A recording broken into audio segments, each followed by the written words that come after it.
Assalamu alaikum, welcome to 1 Minute Fiqh. Today's question is the eating of human flesh in the time of danger or a need. We know that there are halal foods and haram foods, and we know that haram foods become permissible for you when there's a dire need of dying. So for example, pork.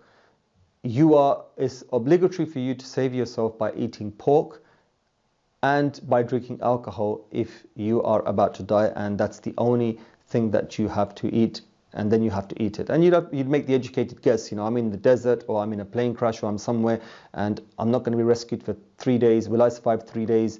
If I'm not going to survive 3 days, then you have to eat it. It doesn't extend to human flesh. Man, Bani Adam, has been ennobled. No matter if you're dying or not dying, to survive, you are not allowed to eat human flesh.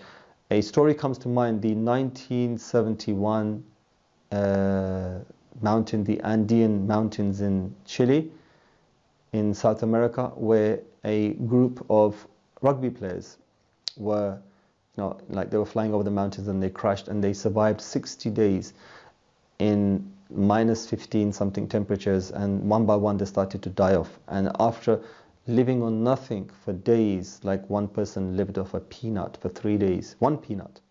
The first day, that chocolate coating, the second day half a peanut, the third day he nibbled that half left for the whole day.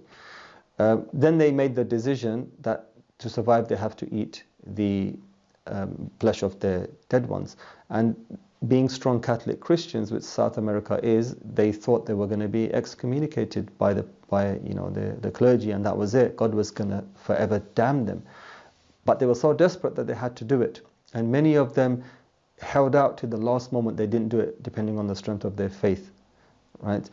And as Muslims, if you're dying, you're dying. We don't go as far as eating human flesh.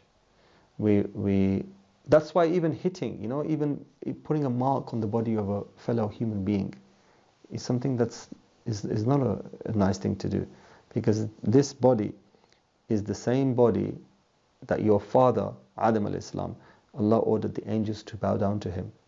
So how can you disrespect that body? And Allah knows best. Assalamu alaikum.